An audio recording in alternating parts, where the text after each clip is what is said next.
what I was going to do was give a presentation to you guys on orchestrating cloud systems with the basics. So you already know a little bit myself. That's my handle. I know it says Lord Jonathan Race. That would be more my official title. I guess that would be a funner fact than singing and dancing. So I'm officially a Lord of the Principality of Sealand. So it is an official title, and my wife is a lady. So I like to use that in my name just because it's a good conversation starter. People always wonder, like, is your first name Lord or? So does it translate when you're married, no matter what decide? Like if one like.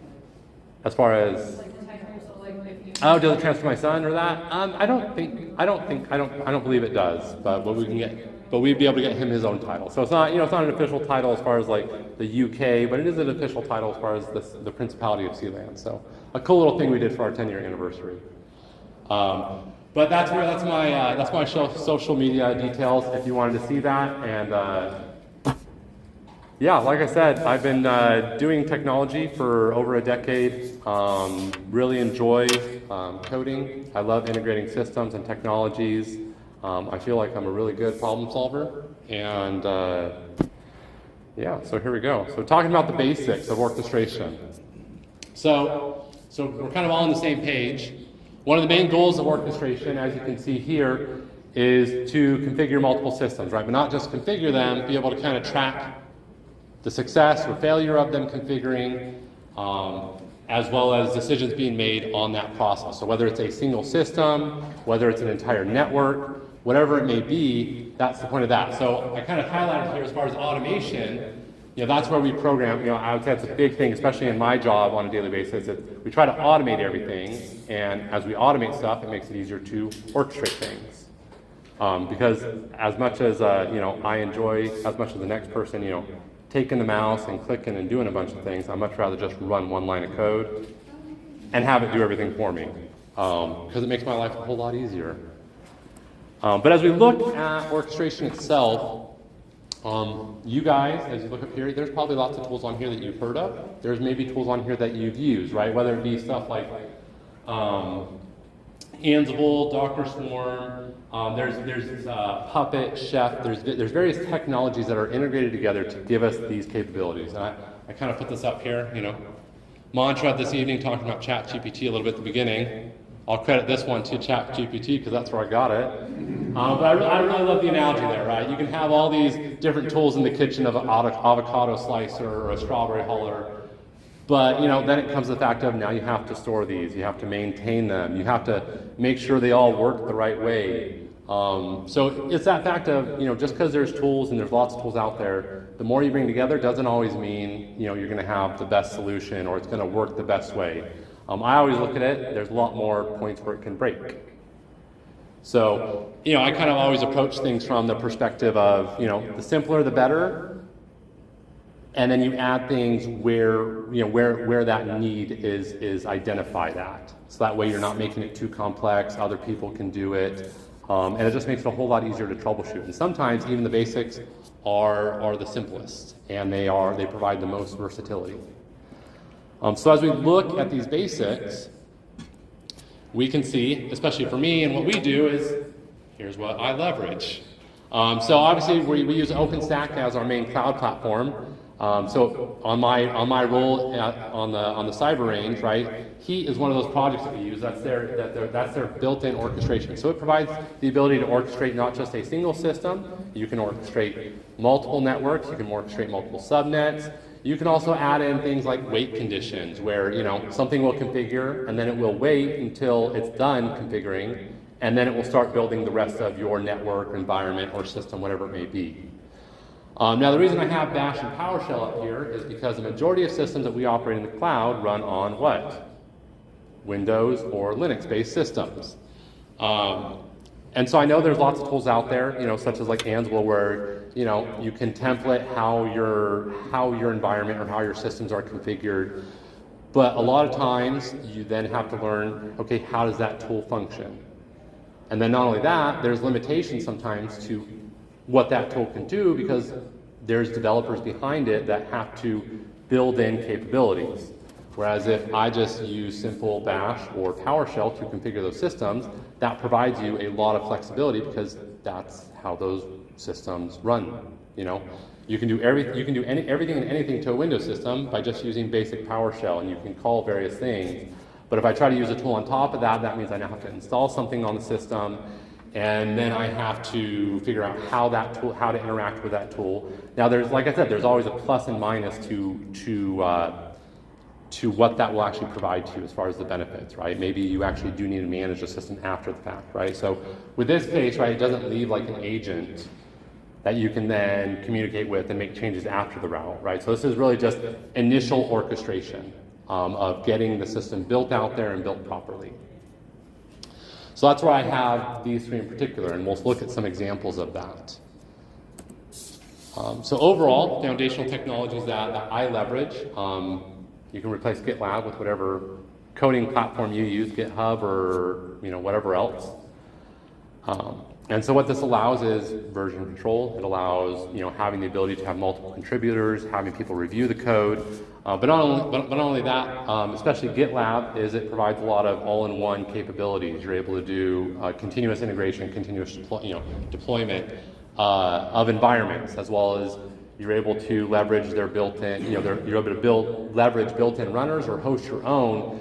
And primarily because we're part of an academic institution, there's a lot of good features that automatically come with that because we can get the licensing as that. But a big focus of myself and our team is really just the ability to leverage open source technologies overall because A, it's cool, you get a lot of flexibility with it, and you don't always need a paid for solution to do, to solve your problem. Sometimes, it just needs someone, I don't know if you guys have ever looked, but I go online quite often to where I look to see if somebody has already solved a problem that I would think is trivial. It's like, oh, well, it's 2023. Someone should have already done something to solve this. And maybe they have, but they haven't published anything about it, or it's not well documented. So it just needs that one person or that one group to push something out there to be like, hey, here's this solution, and then it gets traction. If you look at all these open source projects that are out there that are utilized by large companies, it's someone took the effort to make a code repository and start doing the work, and then now, 1,000, 10,000, 100,000 different companies or projects are all leveraging that one project that some guy or some gal just decided to develop. So that's where that comes in as far as the code side for providing all that ability to manage and store it. But then combining that on our part with OpenStack, right? If you were to take AWS, Azure, Google Cloud platform of your choice or code platform of your choice, you can do similar things. You may just have to integrate other technologies to fill in maybe some of the holes of how you do, how you interact with the code repository to deploy stuff to AWS. Like AWS, I think they use Lambda as part of it, and they actually have a Beanstalk, I think is what it's called, their automation platform for deploying an app to AWS. And so looking at the orchestration aspect of this, it's, okay, well, how do we do it? So I'm going to give this from the use case of, well, I work here at the Georgia Cyber Range. We provide cyber range environments. So how do we do, how do I orchestrate an environment, a system, a network? How do I orchestrate those things? So what we see here is a couple structures of data. So OpenStack with Heat, they use Heat Orchestration Template. I don't know if you guys have heard of CloudFormation Templates, or I think Azure calls it ARM, Azure Resource something. I just thought it was interesting they call it ARM, even though there's like ARM CPU architecture.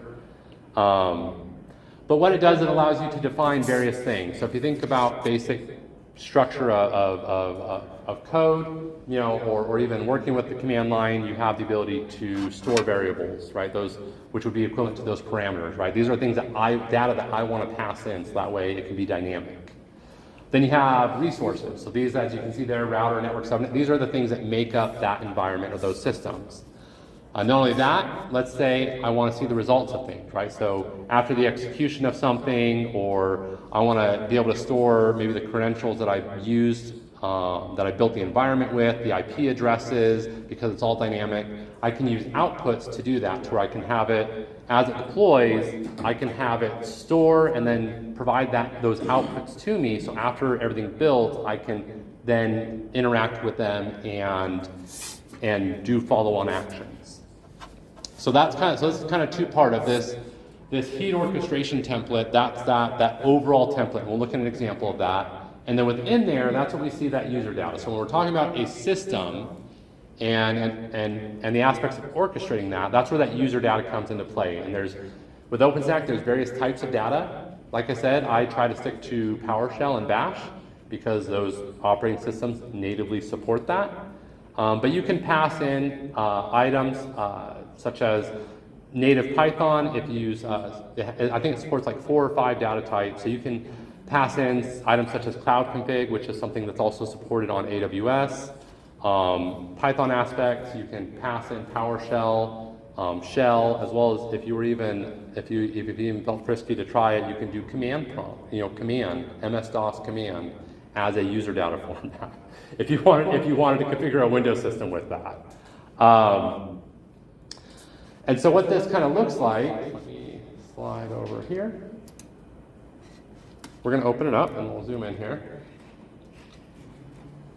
So there may be a bunch of jumble stuff on here, whether you understand code or don't quite understand it the most. You'll kind of see its structure of, as I said, we have right here, we have the parameters, right? So these are all the different variables that I want to feed to it.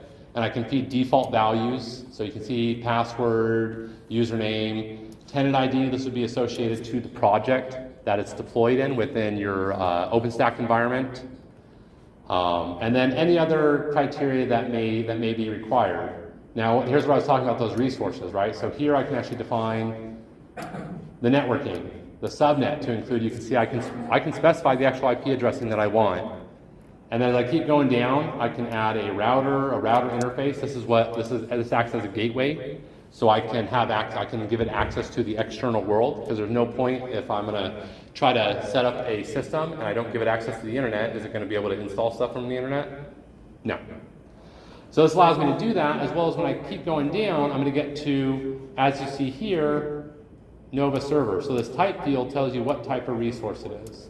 So you can see server, you can see a router interface, you can see router. So it's prefaced by OS for OpenStack, Neutron, Nova, those are the projects within OpenStack, the service that it's part of, and then this is the type of resource that it is. So as I go down, you can see some specific things. I can specify the host name I want it to have. I can specify the image that I want it to use. So in this case, this is building with Ubuntu 22.10.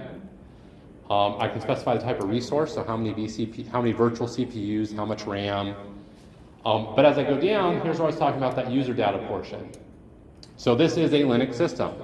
So as you see here, I can go ahead and pass in Linux commands to it, such as here I'm manipulating its resolve.conf as well as etc host file, so manipulating its DNS capabilities.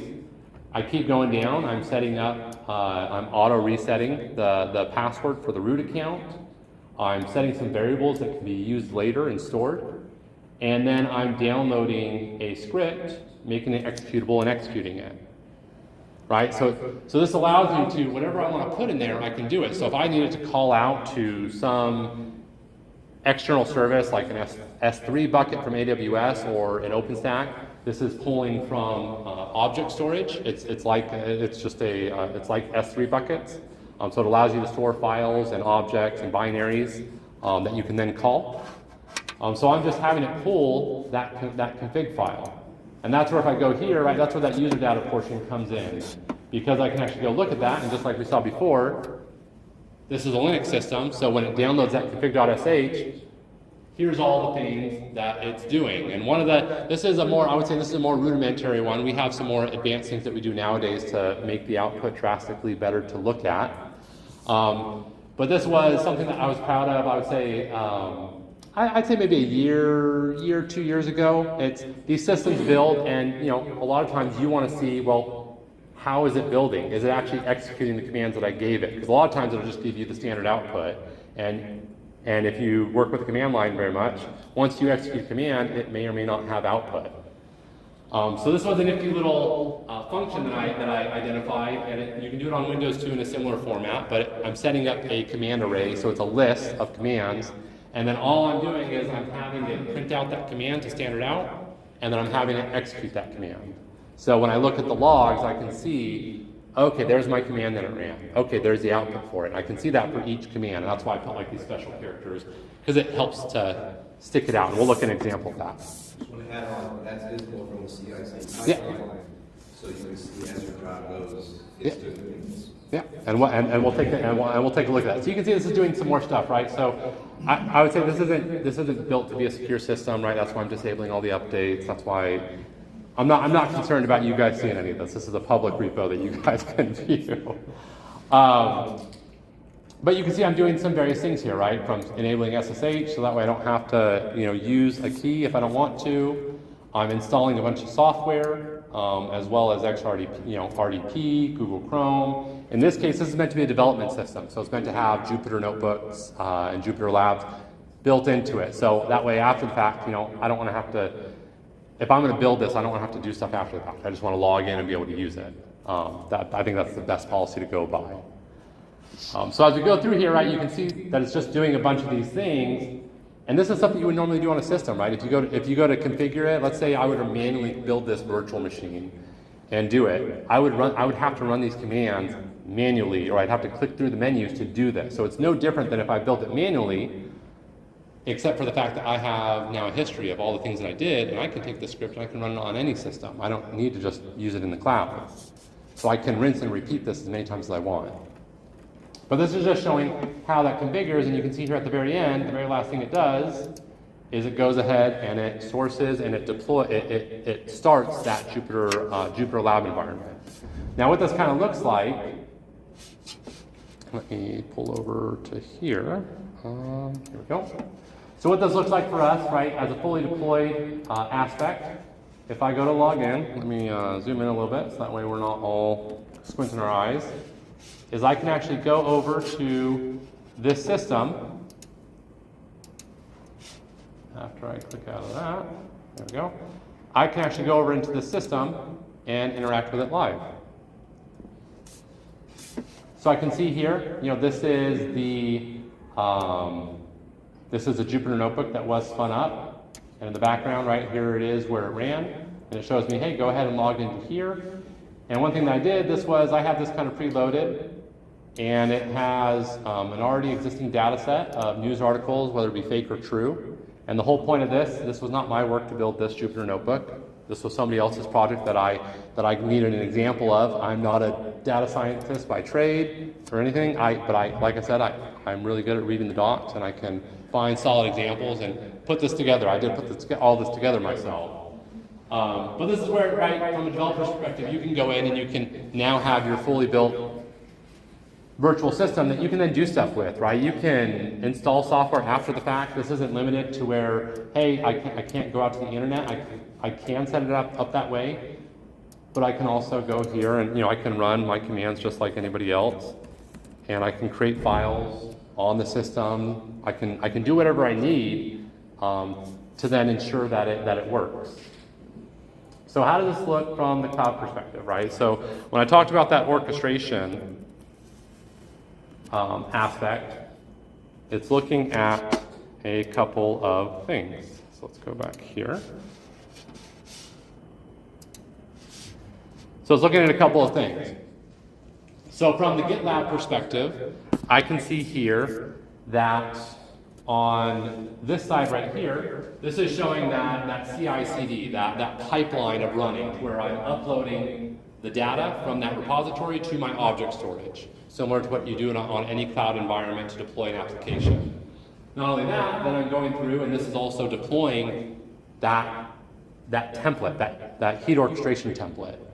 And then it's also mapping that guacamole, right? But the benefit of using this is going to ensure that those things get deployed. And if it doesn't, right, it'll tell me that there's an error, so then I can go ahead and continue to fix that, and then be able to redeploy it and recycle that. So this provides assurances that my project and systems will get deployed. And then over on the right side there, you'll see from the dashboard perspective, and we'll open that up. But what it shows is the fact that I can see when that template started, and I can see that when it ended. And I can even see here that when this was deploying, right here at the top, that server that we were just logged into, it showed that it actually failed initially. to create. But then, because we're using orchestration and this project and other projects like it will do similar items, it actually goes ahead and just cleans up that resource and reattempts to create it. And we can see that it successfully created it because I logged into it. But it shows me that cycle of when it was created, how it was created, and this kind of shows right here a pretty little graphic map of, hey, here's all those different resources, right? I can see there's a router, I can see there's a couple routers, I can see there's a server, a port, some IPs, a network. It's just kind of a cool thing to look at. And as you saw, right, this is what we were just logged into looking at.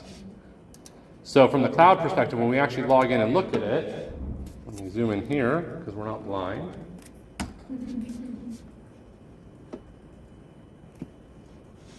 I can actually see, right, with OpenStack, it does have a management console just like AWS does.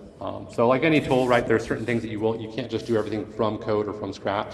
But they're all pretty much the same, right? They all have menus, they all have, similar flow of clicking on things. But I can actually go and I can look from the stack perspective. Whoops. That right side that we saw, I can go and look, and here's those resources that were created. Here's all the resources that were in this stack in particular.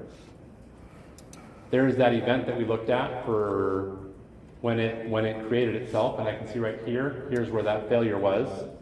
But then we see all that it deleted in progress, delete was complete, and then it went ahead and recreated it to where it was fully built and provisioned. So when I actually look at that system itself,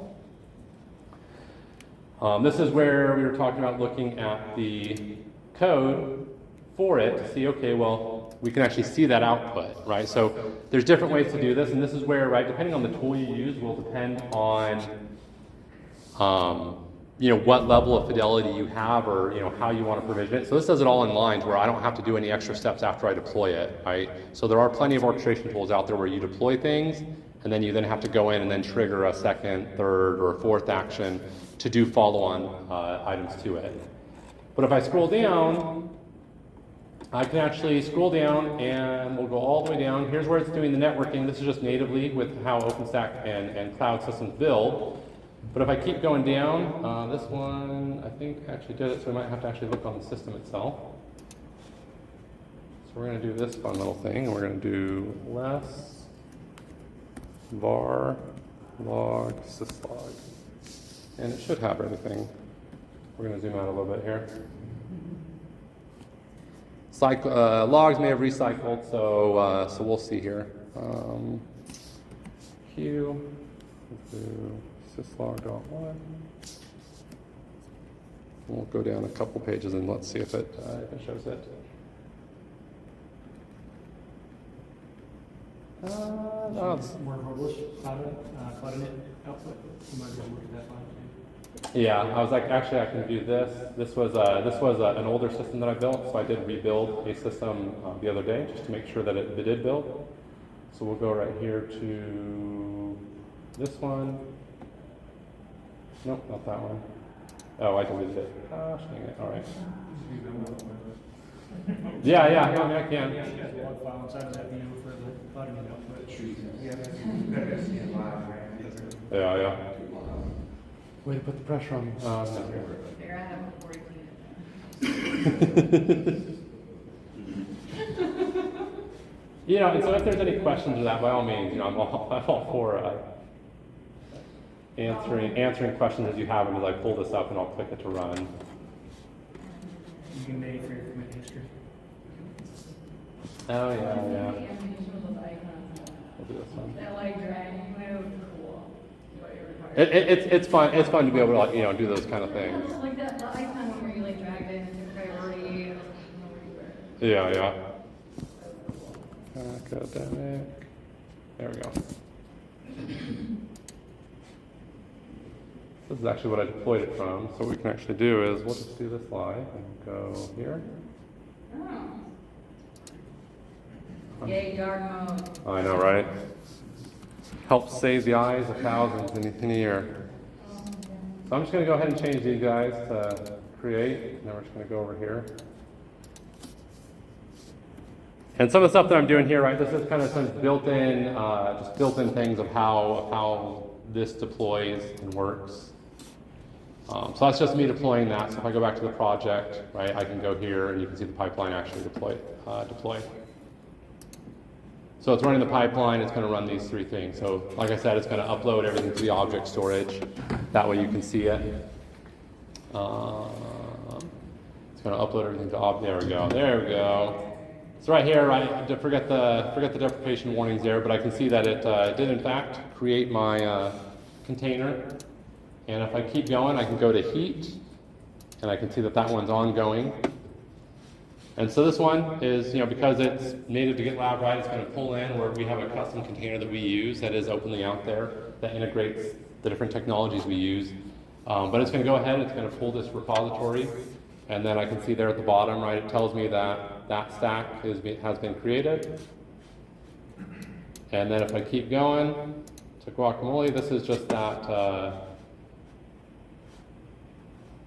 web session that we had with the system. It's going to go ahead and do that. So now that that's building, right, this is where I can actually go back to my cloud environment. And if I refresh right here, you're going to see a new instance right here that's building. So this is that system right there, and I can see that it's active. So if I go to the logs here, this is actually going to show me those logs of it configuring live. So right here, right, I can see that it's downloading. I think this is Google Chrome downloading. So forgive that's just how the output looks for Google Chrome. There we go. But if I go down, right, I can see right here where it's doing this running part. It's showing me that it's running that command to install Google Chrome. And as I refresh this, it's going to continue to show me more data, so I can see that it's pulling that. And because it's installing software, right, it's going to take a little bit. There's Google Chrome stable at the bottom. And it's going to keep going through, and it's going to show me whatever the next commands are after that piece of software builds. So if I wanted to know what installed after Google Chrome, right, that's where I would go to the code that we looked at, the user data, and I would see, okay, well, what's the next item in line? And I'll be able to see similar outputs to what it's actually going to do. So Google Chrome does take a little bit, and there's a little bit that needs to be installed. But this is where it goes through and does that, right? So the whole point is, this is a more rudimentary method of being able to view your commands as they run. But that is, as we wait for that to load, that is my presentation to you guys on orchestration with the basics using PowerShell, Bash, and Heat. I appreciate it. So like I said, if there's any questions, I am open to questions. So each file be for an individual pipeline. So you have like 4 jobs running for that single pipeline. Mm-hmm. So you have like a file for each pipeline. No, it's actually all in one. So with how GitLab works, here we go.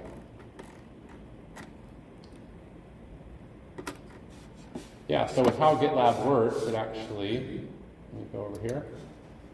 This is the pipeline that runs, but if I go look at the code, I can actually define a custom pipeline. So unlike AWS or other platforms where it's very structured, or maybe like click drop downs and you only have their structured things, this is pulling in an image container that I define. It's running some custom things beforehand to be able to pass credentials.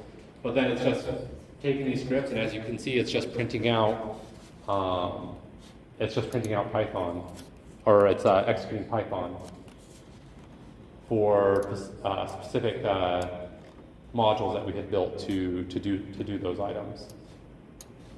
So that could also be Docker containers that are running, whatever it may be. So you can see this very last one is to generate slides. I'm actually pulling in, a Docker ASCII Docker container, and then it's running Reveal.js and all that to generate dynamic slides for what's stored in here. So the GitLab, this is where that magic's defined, and it can be really whatever you want it to be. It's your imagination is the limit, and whatever you can configure it to do, that is the limitation that a lot of people run into. If you can think of it, and you can code it, then you can do it, which is a good thing, and it's a fun thing to be able to do and solve. Here we go, to go down here. Yeah, like I said, software takes a while to install, but this one's not doing too bad. I think it's only been running for a couple minutes. But you can see, right, we're looking at it live just as if maybe we have just as if we had like a serial console to the system, or we had the laptop sitting right in front of us, and we're watching the logs run. That's what we're looking at here. And then after this finishes building, I'm able to then log in to the login portal and have that web session with it natively, because it sets that up for me. But yeah. So other than that,